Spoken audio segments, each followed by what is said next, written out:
Hey guys, what's up? My name's VeteranDog91 and welcome back to some Dyson Sphere program. Episode 7 today. I want to apologize first of all and foremost for the I missed yesterday's episode, which was a big issue. I had some time problems. Let's turn that down a little bit more. There we go.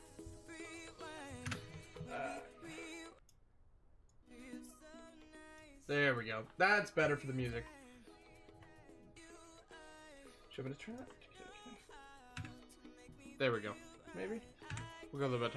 Okay, so first of all, I want to apologize, like I said, for yesterday's episode. I want to welcome you guys back. Today we're going to be kind of messing around with the newest fun innovation, which are called Interstellar logistic stations. They're basically just a bigger version of the logistic station, as you can see. They maintain the same 3x3 base. And I'm just going to go right here, kind of a nice little central locate. Well, actually, let's go there. So what does the Interstellar logistics station do? Well, it essentially is You have established an interstellar logistics station and opened the first node of logistics transportation among the planets. With it, no need to transport cargo between planets manually anymore. Just set to remote supply in the site on the raw material supply planet. The logistics vessel will bring the cargo to the other planets with corresponding remote demand sites accordingly. Setting local supply and demand can also inherit the functions of ordinary logistics station at the same time. Okay, so he explains it pretty well. Essentially, this utilizes kind of a local supply, remote demand kind of idea. So as you can see, I'm setting both your titanium ingots and your high purity silicon to a local or a remote demand, but a local supply. And there's a few other materials which we can, of course, mess around with. But right now, these are the major things that we need. And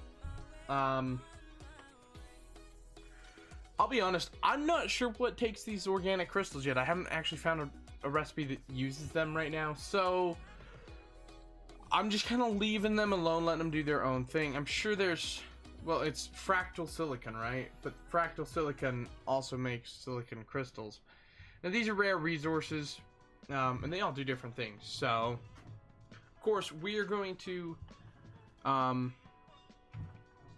supply locally graphite, energetic graphite. We're going to be demanding titanium and high purity silicon, and of course that means we need to now travel the stars, and we can see 4 massive logistic vessels here, and we're going to go up into the stars. If I can find the sun, there's the sun, and we're going to take off.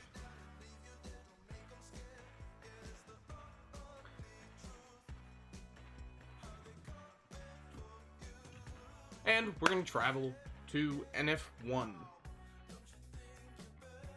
Of course, why do we need to go to this planet? Well, I mean, really, it's in the name, right? This is where we currently produce our high purity silicon and our titanium. We're going to fly by really quickly here. And I'm going to flip up above. And get us as close as possible. I'm going to use a bunch of extra fuel to do that, but that's alright. So, of course, we have this transportation, and this planet's not the most clean planet currently, so I'm going to actually go ahead, and while we're on screen, I'm going to set up some differences here. The first thing is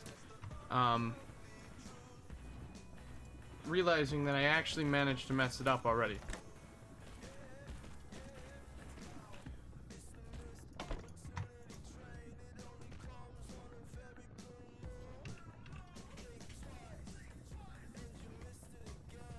Okay, I'm going to quickly pause the video and I will be right back.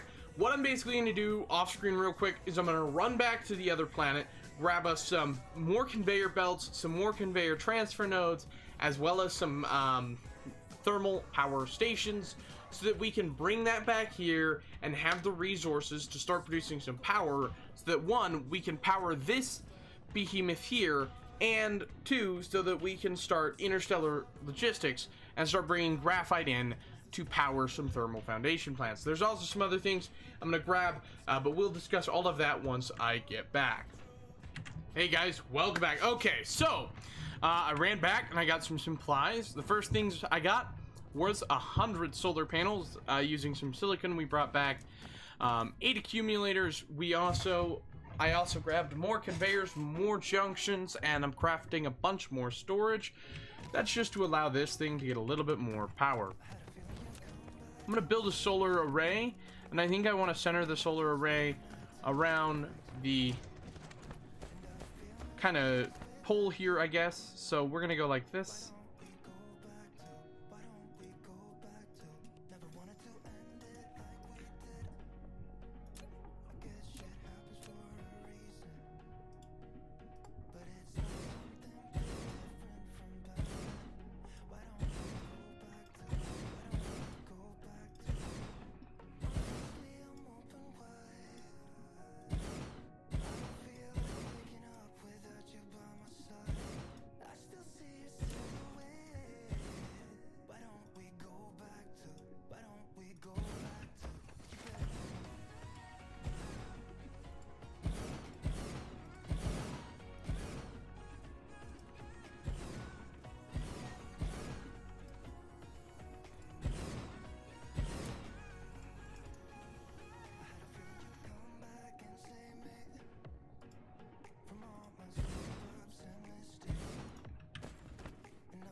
Okay, so what we're doing here is we're gonna just go ahead and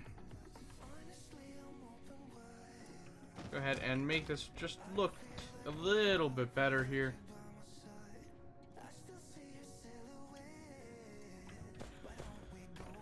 Now we got this huge solar array, which isn't actually that big. It's only well, it's not even 40 panels, so I'm gonna expand it just a little bit more. From this side here.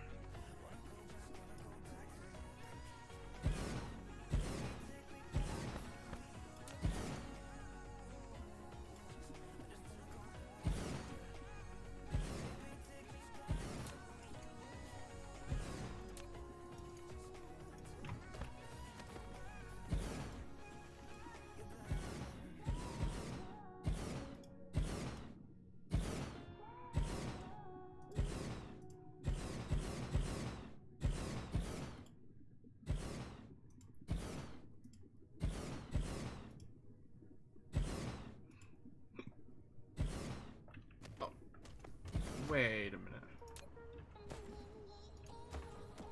Yeah, that looks good.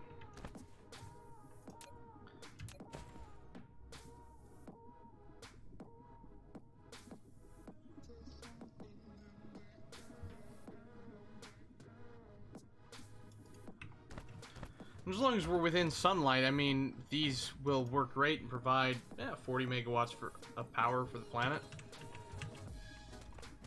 which is good. I mean, they don't actually provide that much. They provide 22.7 by themselves, which is quite a bit of power. So, I mean, realistically, though, I'm going to add more. I'm going to expand the array by probably...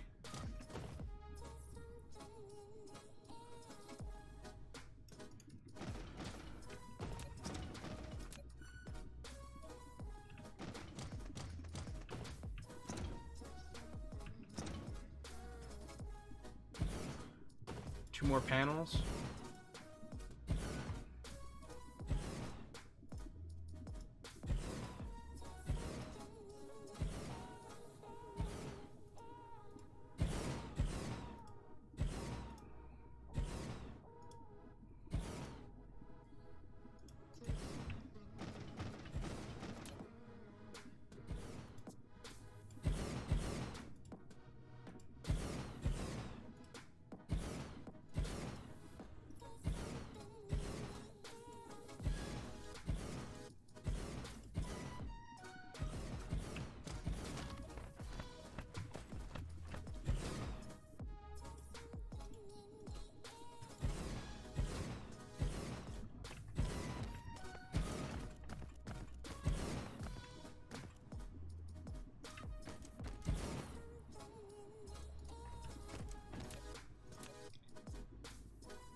Okay, let's go ahead and make this look a little bit better here.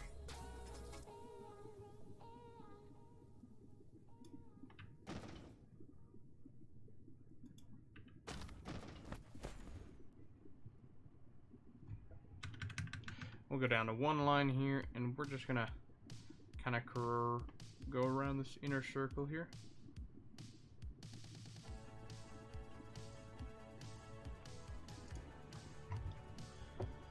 Make it look a little bit better. We're gonna go to the clear and clear that. And now we've got this 100 panel solar array, which produces 34 megawatts for total for the entirety of the power grid now. I'm gonna go over there and place that down. Now there's some expansion to be done here with some new innovations, and first of all, let's go ahead and put our power accumulators down.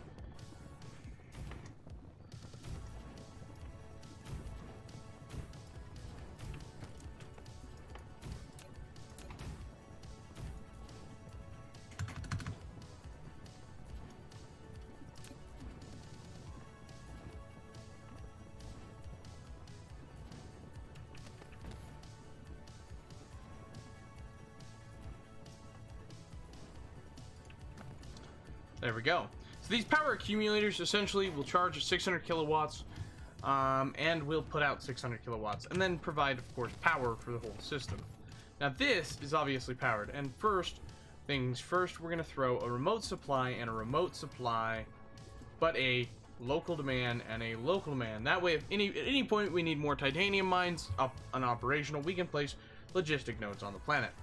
This planet will have a remote demand for graphite and a local supply, and that's going to basically, what those mean is, so basically the local supply means any logistic station on this planet can draw from this logistic station, interstellar logistic station, to supply itself with those materials. However, for the purpose of like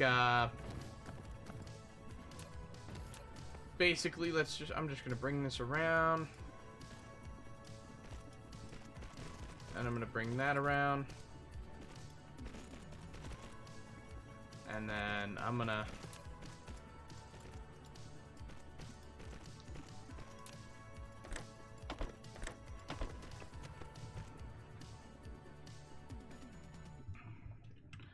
I'm just trying to clear this storage out as quickly as possible and get everything into there. Because we have basically some other stuff we got to attend to. First of all, I'm gonna rip down these, and then we're gonna control select and use the delete key and delete those. Now you may be asking yourself, why am I doing what I'm doing, and what is the reason? Well, basically right now I'm going to redesign, and I'm going to do it on screen with you guys, into a more efficient titanium structure. For the purpose that basically, if we can get a more efficient titanium mine online, we can produce a lot more titanium on this planet, and eventually, the more titanium we can produce, the better off we are, because we won't have to make so many remote supply and demand trips to get stuff going. So basically that's kind of the reasoning. Now we'll let those continue to pull, and we're going to get rid of some of the nodes around here for power even, and we're going to grab gathering stations. Basically each gathering station, when attached to 6 nodes, and we're going to use the 6 node as a control because we're going to power via there for a moment, will produce 198. In this case, it's actually 180 for base, so that's a good comparison for numbers. 3, 4, 5, 6. Now you might be asking yourself why I need at least 6 nodes per one of these, and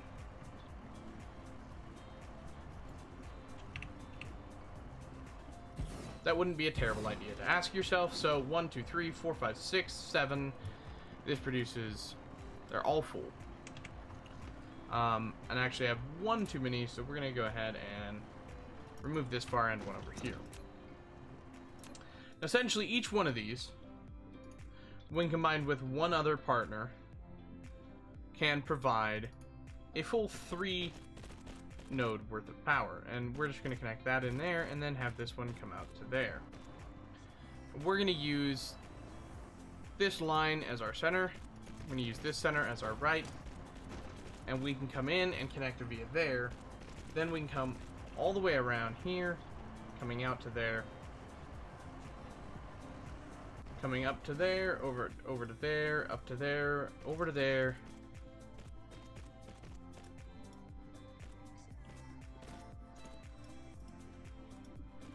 Up to there.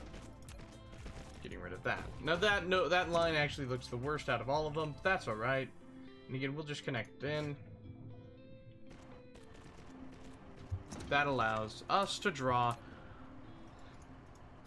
That actually produces 231, which is almost 240, so we probably really only need a smaller version, but that's what we essentially want. Now, basically the reason we're going for this is each one of these lines transports at 12 items per second. Now, 12 items per second is essentially, well, if you take 180 and you divide that 180 by 60, that gives you how many per second. So essentially each one of these produces 3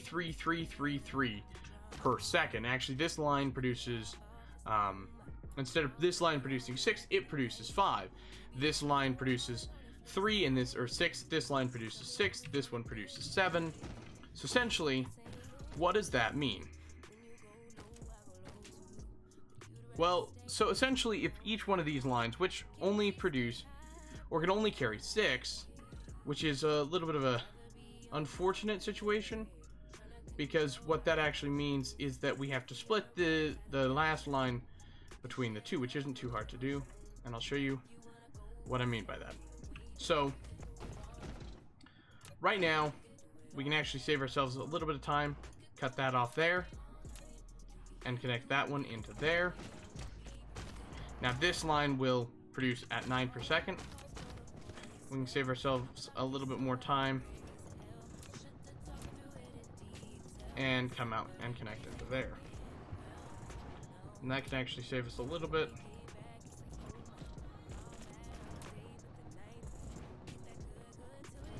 Okay.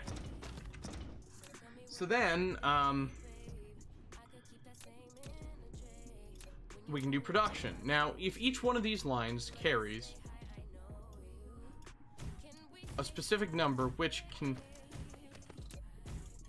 be counted, well, we know that titanium takes 2 seconds to produce and takes 2 per second. So that means that it takes 60 raw titanium per second, or per minute, sorry. Or it takes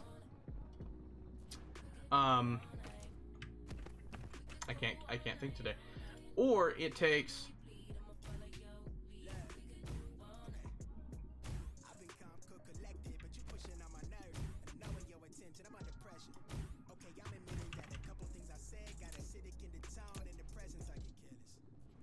there we go. There we go. Now, actually, I don't like the way those look, so I'm going to redesign real quick. But essentially, each one of these lines now carries 9 items per second, which means it can run, effectively, 9 smelters per. So, that means 1, 2, 3, 4, 5, 6, 7, 8, 9. And of course, I'm gonna just quickly cancel production real quick and go ahead and grab titanium. Now, I know that we didn't set this up before and we had basically way more production than we needed. So 1, 2, 3, 4, 5, 6, 7, 8, 9, and then actually, if I go there, 1, 2, 3, 4, 5, 6,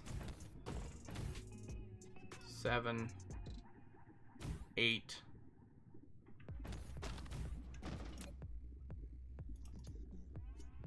9.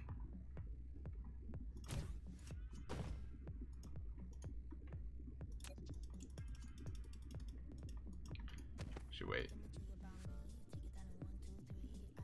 I'm trying to think of how to do this. That's 9, so if we do 1, 2, 3, 4, 5, 6, 7, 8, 9. That doesn't look half bad. And it kind of looks cool. So, how are we going to supply this? Well, that's easy enough. We can supply half of them. 1, 2, 3, 4, 5, 6, 7, 8, 9. We can supply till there. From that direction, we can supply from there for that direction. Save ourselves a little bit of conveyor line here. We'll basically never need raw titanium, so how can we save a bunch of titanium?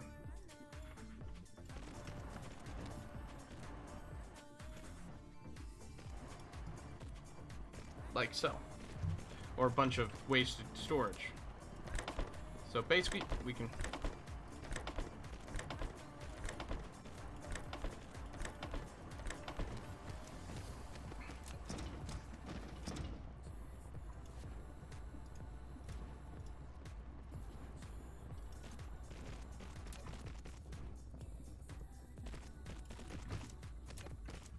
Then we can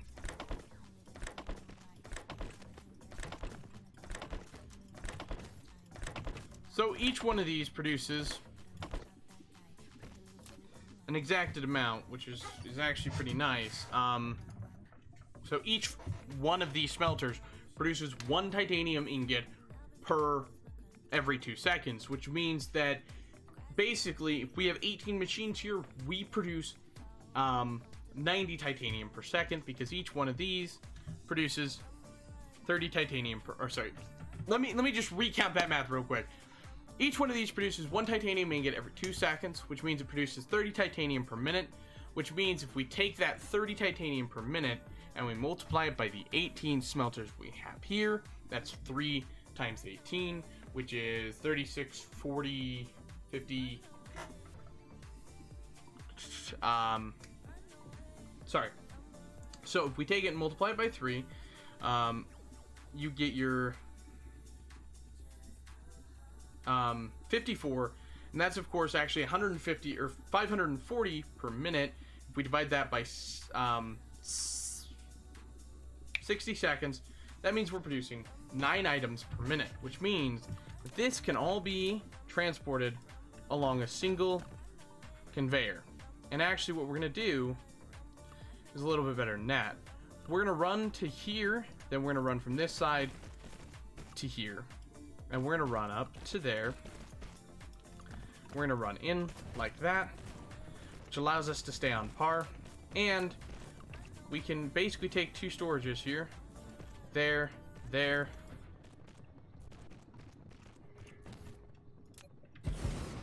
and between the 2 of them,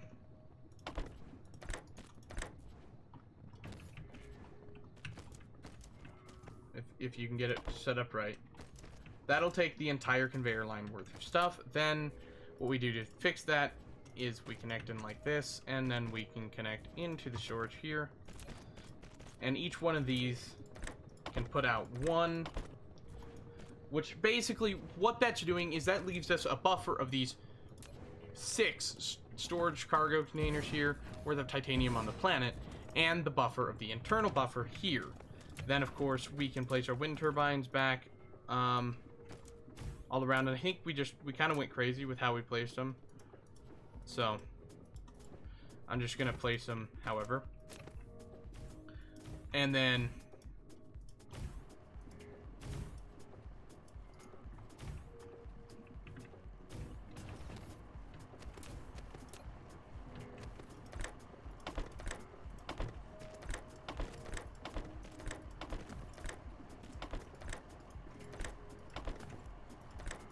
so if we just curve this around,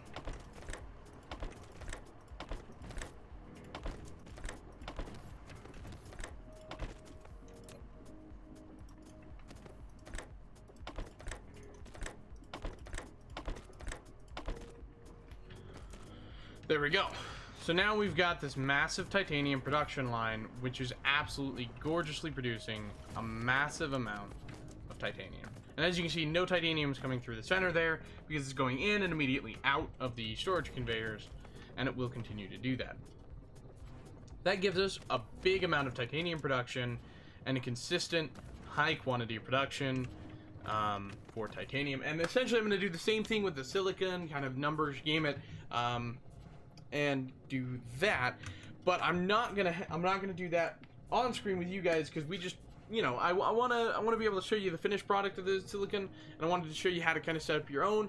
And you can always set them up in different arrangements. If, for example, you only have basic conveyors, you can link up two machines like I originally did and pipe that each original conveyor, which can handle 6 items per second, you can pipe each one of those into 6 smelters, as long as you have enough general production, which is good.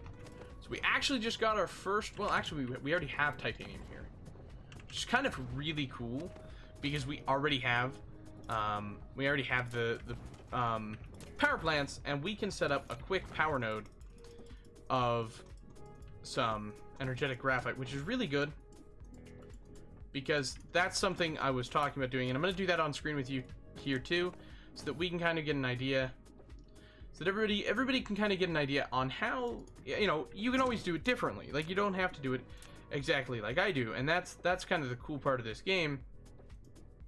There's 2 ways to do everything, so, you know, don't ever think you're locked into one way of doing things based on what another person does. For example, I'm gonna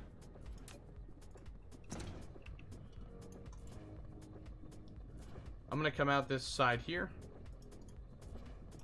and I'm gonna actually place a storage retail there.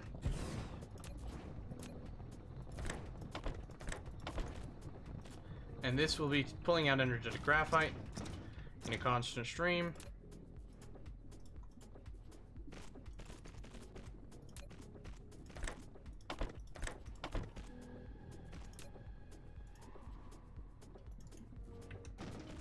And actually, I'm gonna convert that like that.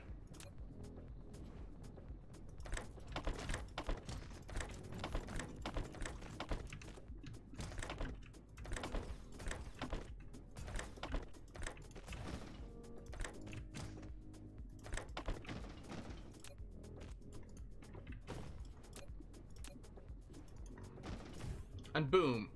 Now we actually produce enough power to keep this thing at a full 100% charge. And we put out enough graphite to make sure that this keeps running. Now we have 1, 2, 3, we have, what, 5 machines on each of these. And I'm willing to bet I can do another 5. So 3, we need foundation support.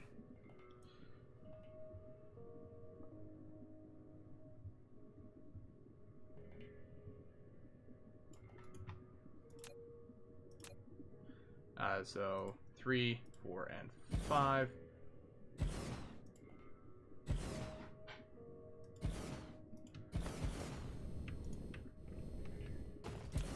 So that actually leaves us 1 power plant short of 5, which I'm going to solve by just filling in this.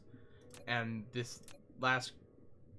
Actually, we've got to place it on this internal line here for the simple reason that if we don't, there'll be uneven distribution, and we don't want that.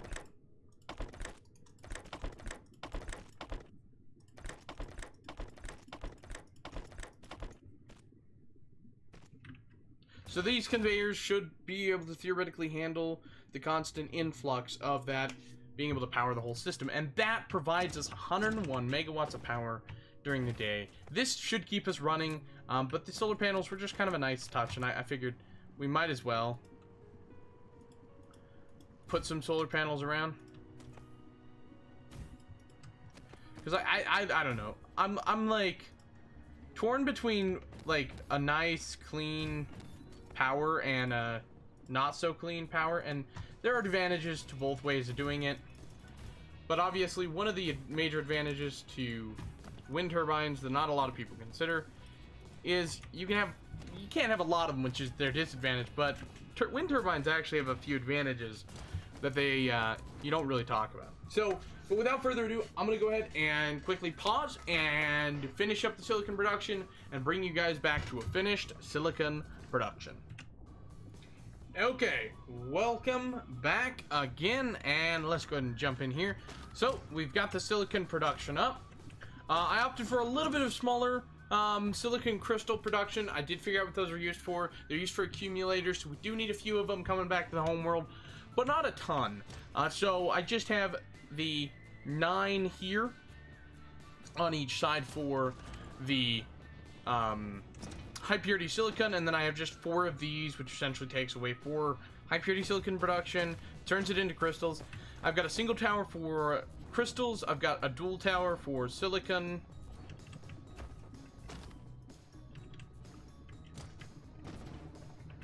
And actually, I think I may need to change. I've got power there, but I think I'm gonna move the power back one here and set up a 3rd transfer there. There we go. Because that should be almost coming out in nearly pure amounts. And so that it's going in there and it's transporting. I've got 4 logistics vessels here. And of course they come down, they land, and then they fill up. And of course we've got other logistics vessels that are coming in and bringing us stuff and then taking off with more stuff. And it's wonderful. I mean, it's working great, and we've got our titanium productions going good, and we got our silicon production, we've got our accumulators, and they got a ton of power in them. We've got the power plants over there, which we managed to save 10 of, and we still have more than enough power at 76 megawatts, and 60 to charge this when they're here.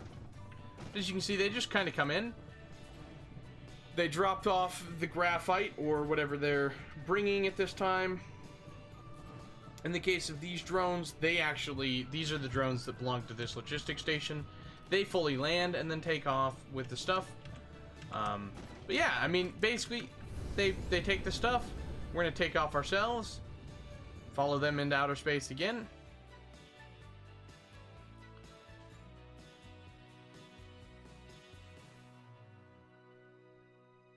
Now we've got a higher top speed now. We can travel at, I want to say 2,000 meters a second. We can well pass our logistics vessels in top speed, for sure.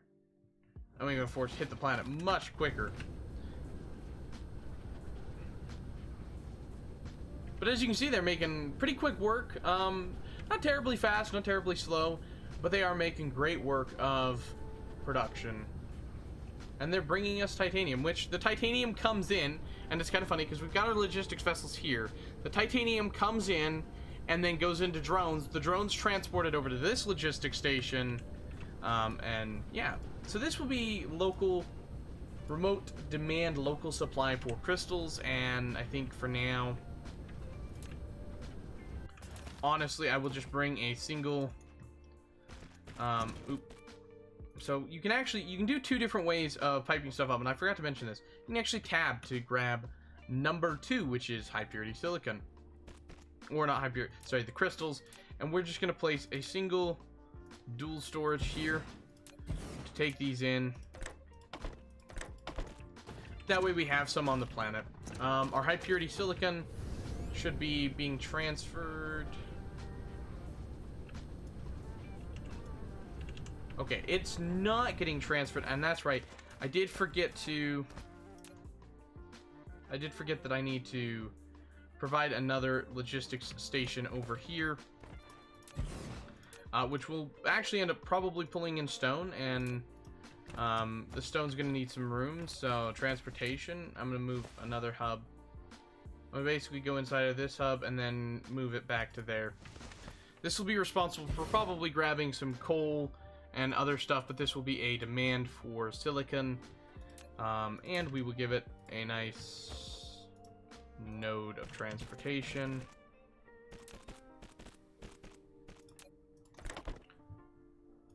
And because I know how this is going to be, we're going to go with a double input for now.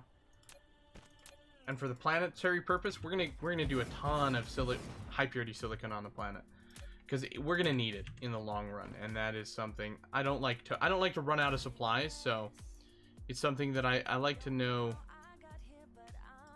we have. And I forgot to put the silicon out there.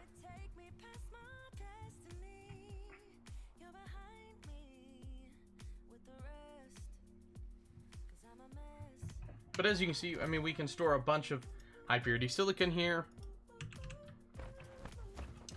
That allows us to basically continuously produce these next tier processors, which go into here and actually go into here, and will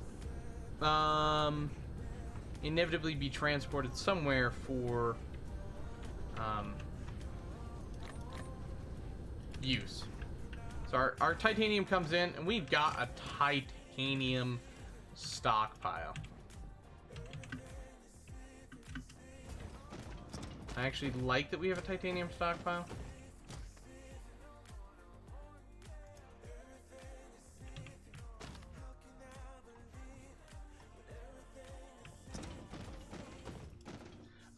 These need to be set to titanium crystals.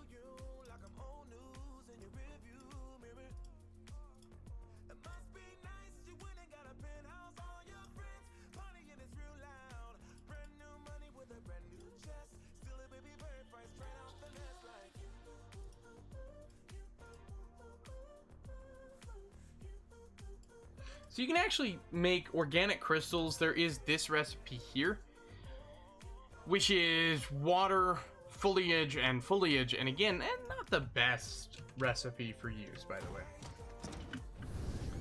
This actually does put us in a situation where now our clogged up system here is in an unfortunate mess, because we have so much hydrogen that we can't actually use all of the hydrogen.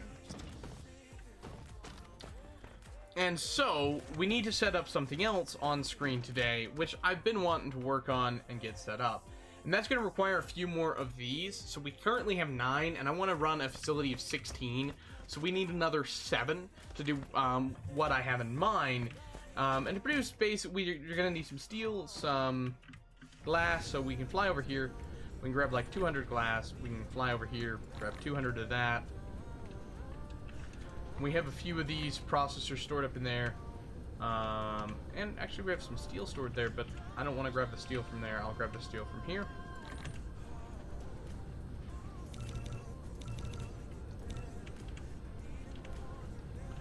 So, essentially, we'll be producing deuterium with that. Which is needed for deuterium fusion fuel rods, which produce a massive amount of power and are really good. But we're gonna have one slight problem when trying to produce that. Deuterium is actually burnable itself too, I think. So what I'm gonna actually do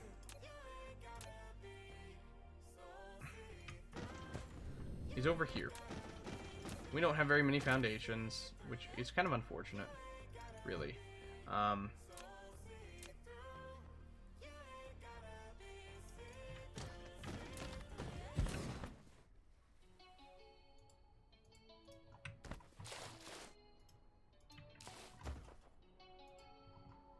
That works good.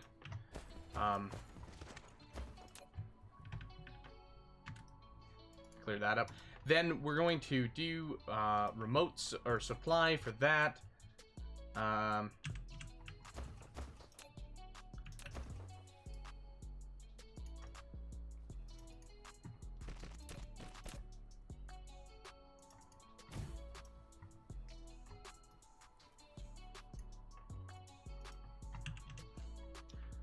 that's actually kind of a first little bit of somewhat good news. First of all, we need oil, and that is a problem on this lovely planet here. Partially because, well, now we're actually consuming hydrogen, so theoretically we should continue to produce oil and actually have a stockpile of it. But part of our problem is these are running, these produce hydrogen. Hydrogen wasn't getting consumed at all, and you can see my point. So for a little bit of hydrogen, consumption with a little bit of a like secondary fuel plant placed. I'm gonna throw 2 of these up here, which will consume hydrogen directly from these. That allows a little bit of hydrogen to get used out of this belt. Not very much, mind you, but a little bit. Also with good reason. We're actually going to go like this. And I'm going to get rid of both the power plants and have this line just come up directly into there. Because that hydrogen line should be almost capable of supporting itself by now. This will also have a supply for hydrogen.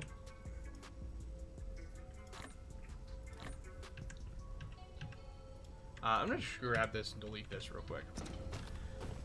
This now is its own independent plant, which should allow continuous consumption of hydrogen, which is good for us. Now, we have a few other production things we're going to need here. One of the first things is I need more foundations. I use a lot of foundations, so we're just going to grab a whole bunch of them, and we're going to go over here. And we have to be careful with some things because we don't want to cross these. I've heard some people call them fault lines. Basically, they're the geometric lines on the planet where you change from like one style of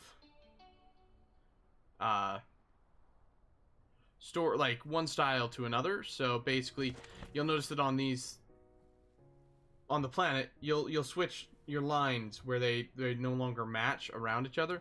So essentially, like going to here is a different area and this is a different area, and I guess you could refer to those as kind of faults. We don't want to cross those points because it makes conveyor lines ugly, as we've seen.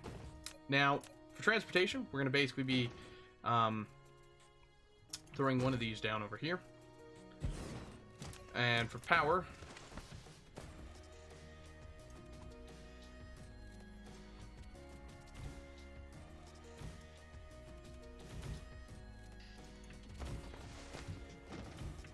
boop, and we're gonna throw, basically this is going to have hydrogen as a demand, and this will be providing deuterium for supply. Now essentially what we're doing is we're using these things called fractioners, which are pretty cool. They can output to the center, and they have a specific way of doing things, I guess could be the terminology there.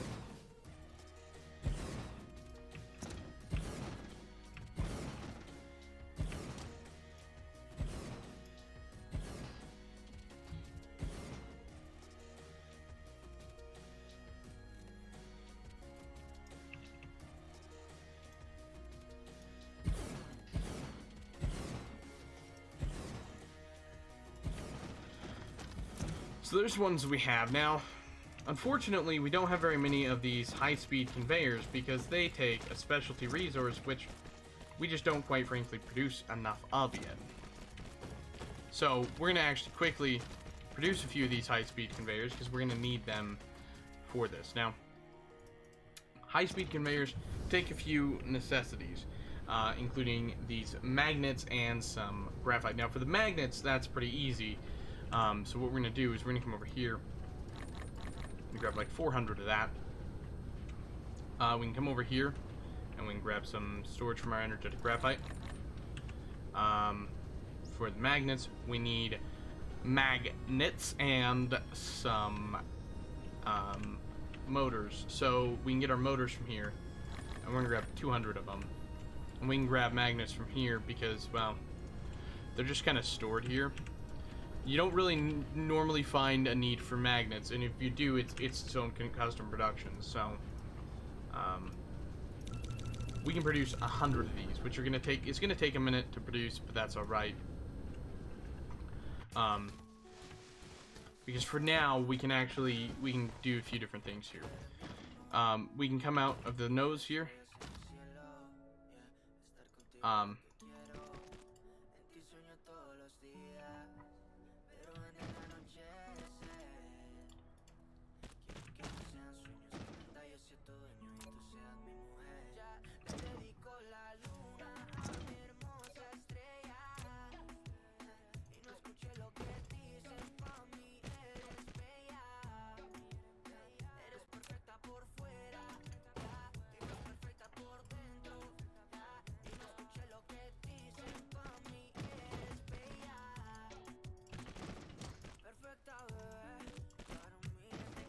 Not quite sure what the song is. I'm just gonna...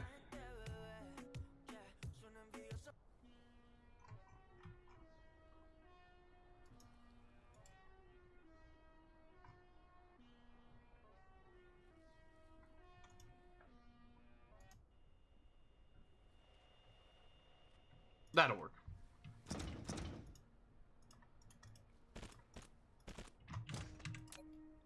So essentially we come out here.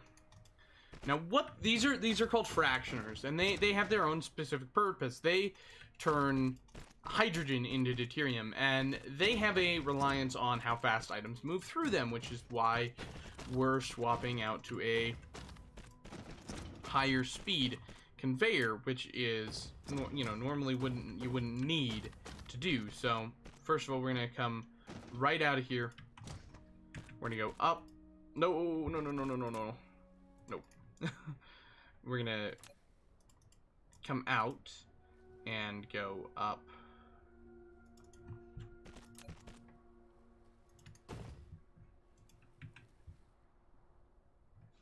Endpoint must be... Oh, did I...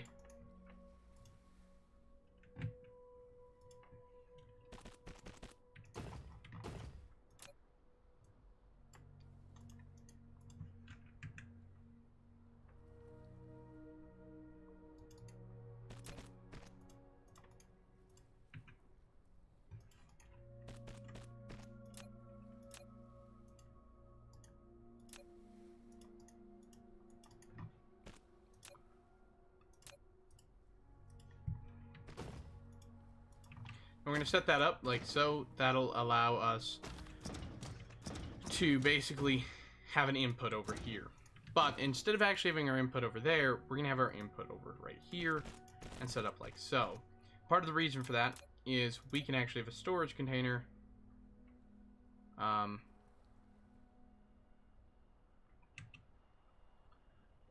want to have a storage container as we come off here. For a few reasons, and we're actually going to end up using more than just part of the conveyor.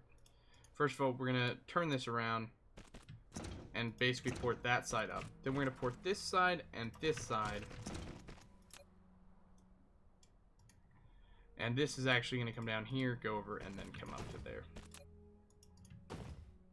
You might be a little confused on what's going on.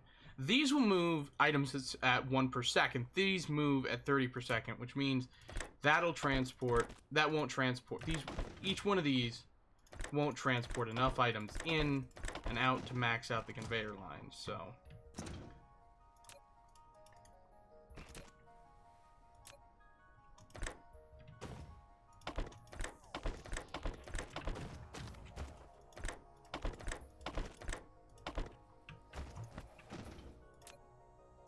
basically, to solve that problem, we need to pipe this whole dang storage up so that we can have a bunch of storage mapped in.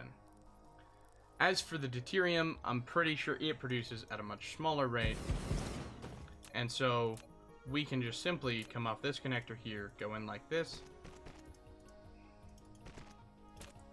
And we have one...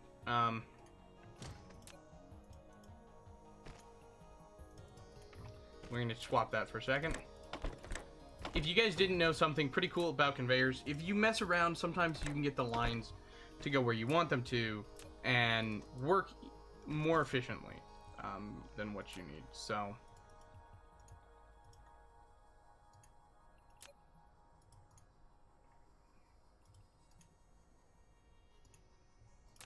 maybe.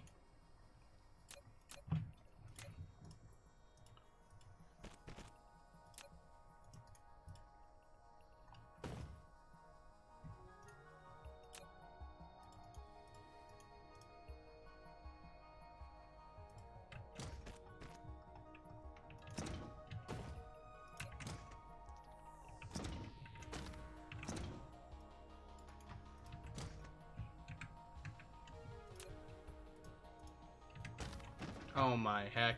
This is kind of annoying. Can we...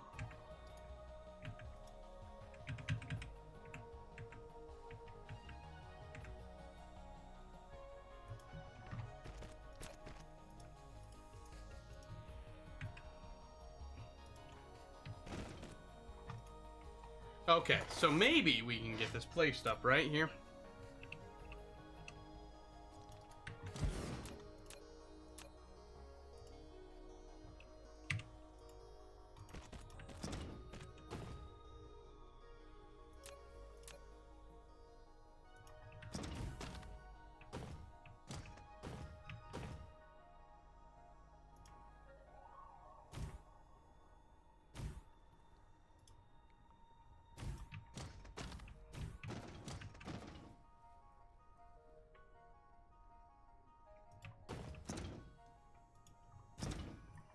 Okay. So those all come around, and then to get from here.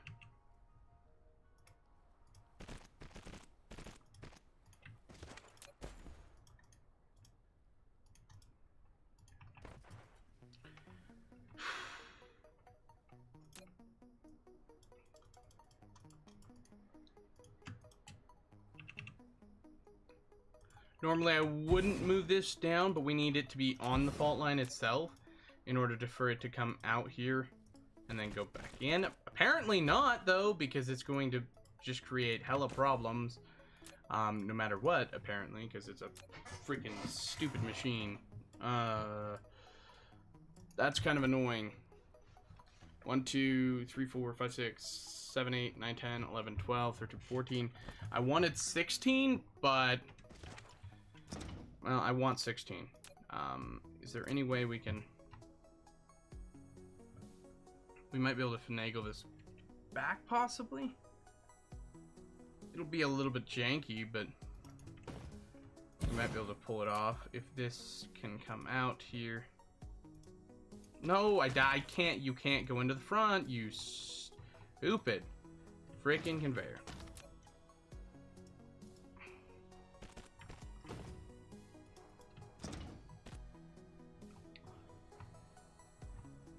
No, this is gonna have to be moved.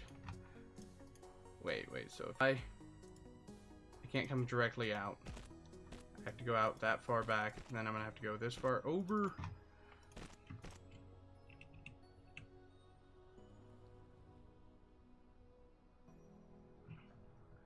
That has to be moved pretty far back. That's alright.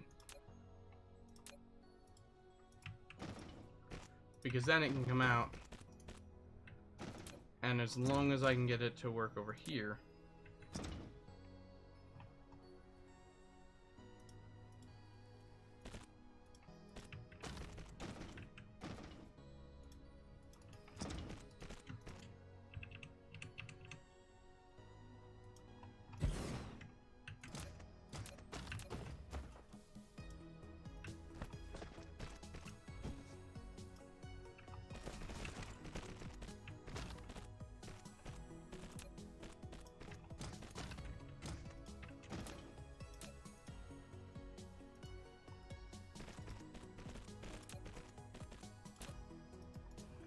I mean, it's kind of a janky setup, but it works, and it adds a, you know, it makes the whole thing kind of look like a big dick. But that's all right. We'll just won't talk about that. Hydrogen. See, even then, we're still not at a full rate of going in.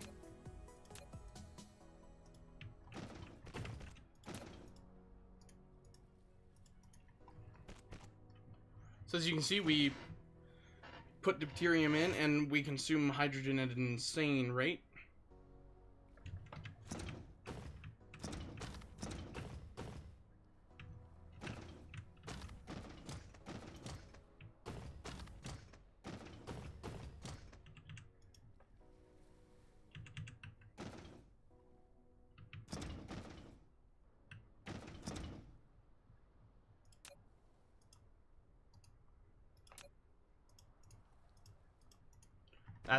You know, mistakes happen. I'm gonna delete some of this random stuff again. because I'm sure those storages are already filled. So, yeah, as you can see, I mean, we produce a little bit of deuterium, and it just kind of comes in.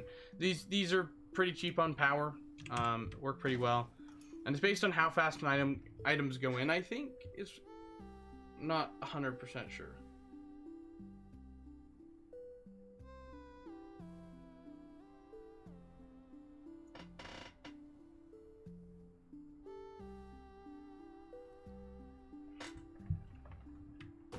But yeah, I mean, that's what it is. So we can also begin working on a few more upgrades, like the energy circuit. Well, this requires Mecha Core 4.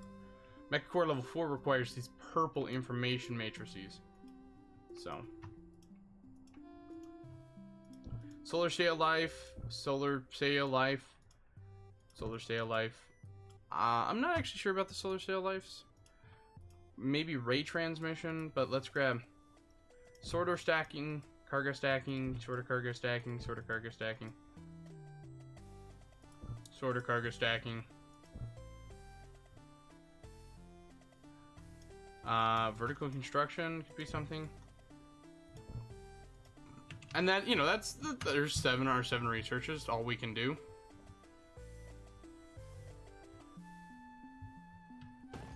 Now we have a use for hydrogen other than from what we were using it for before. We're using red cubes again, so we've got that going for us. This is gonna get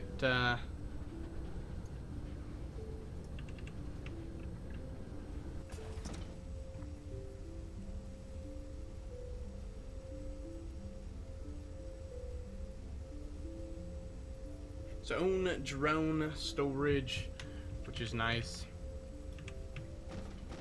And we're consuming red cubes at a good rate. We have a bunch of yellow cubes saved up, I think, because we've been able to produce crystals, and so I'm not sure how many yellow cubes we actually have. We have like none.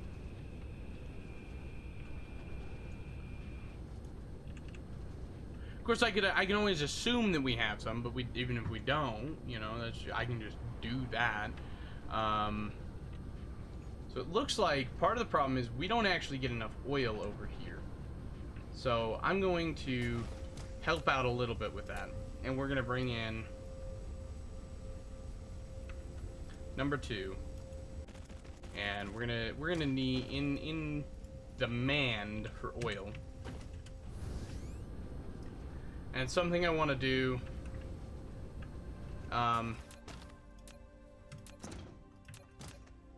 is, as things work here, we've got power to add stuff. So the way I see it is basically this can actually supply refined oil because it's at the end of the line, and well, we're not gonna have anything coming out of this thing. So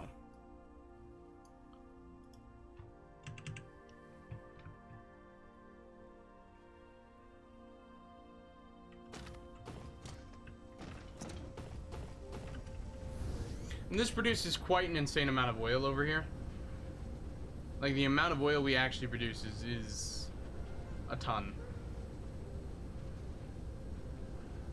We also produce quite a bit of energetic graphite out of here, but we seem to be running low on that again, which isn't really all that surprising, because we've got we have energetic graphite supplied there. We're supposed to have energetic graphite supplied here, but we don't because of the diamond issue, which really needs to be solved. So we're actually gonna have to move diamond production, I think. And actually, there is a way to kind of, for the moment, solve that. We have so many diamonds just sitting here that we don't need that I can do that. And then what I can actually do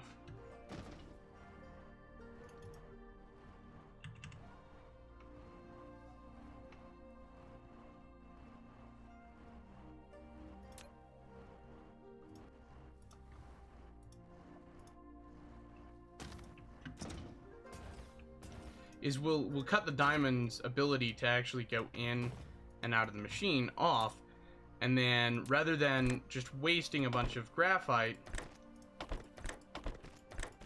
I will put graphite out to port here in the front of each of these. And I mean, the diamonds will still sit full, but this way we're not wasting graphite while doing that. That way a ton of graphite can go in here and we can actually have graphite again.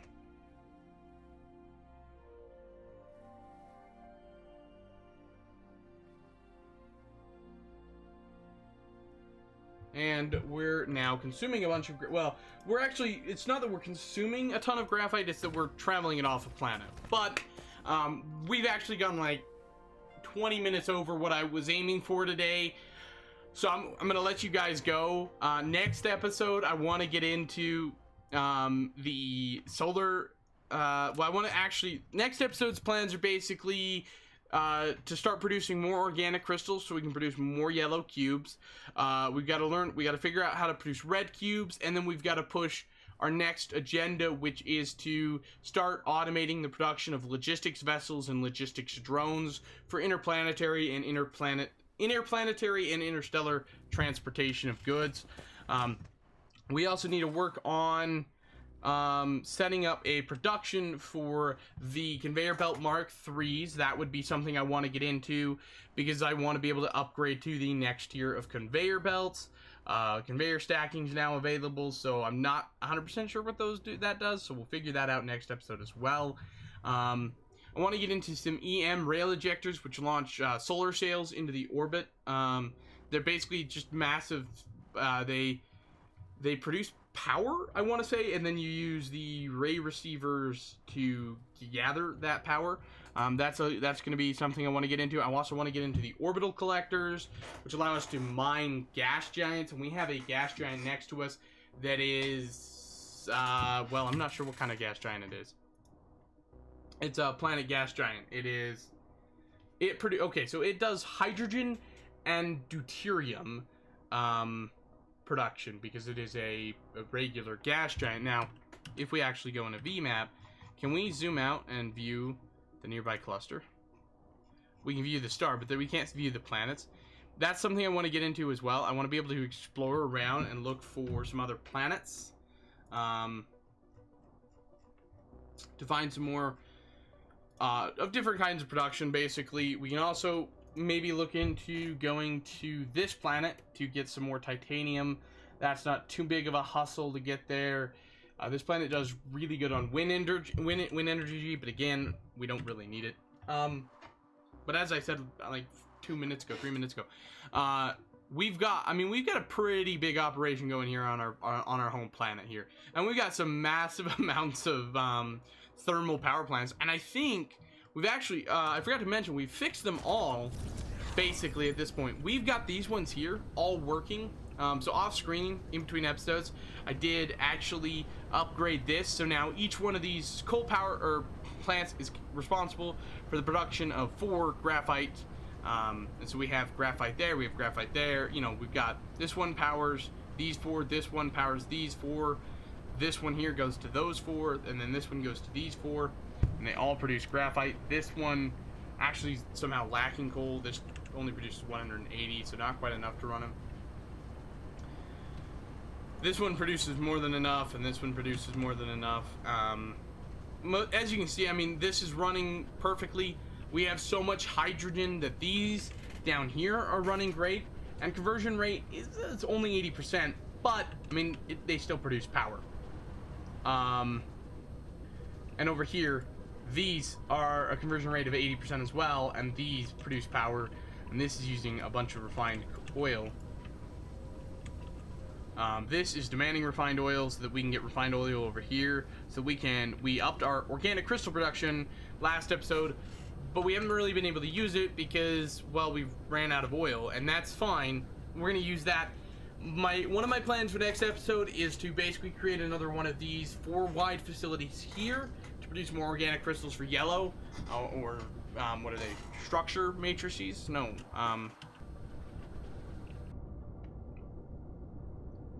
More structure matrices. But we've set up interstellar travel.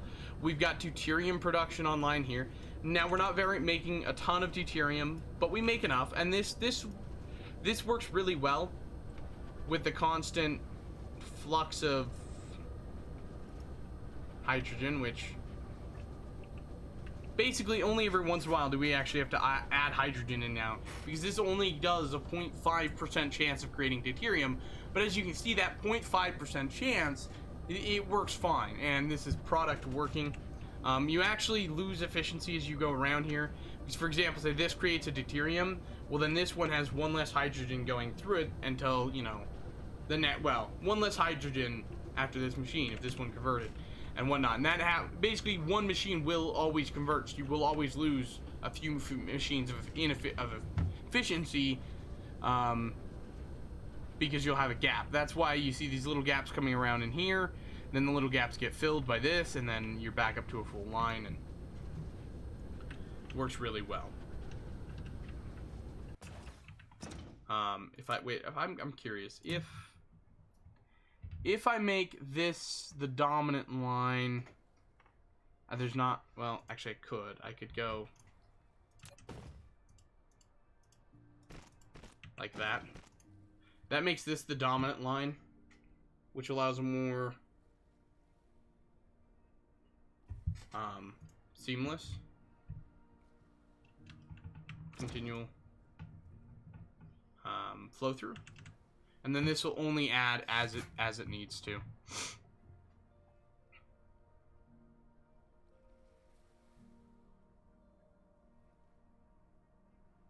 But you won't get as much of a kind of blocky feel. It'll be more consistent.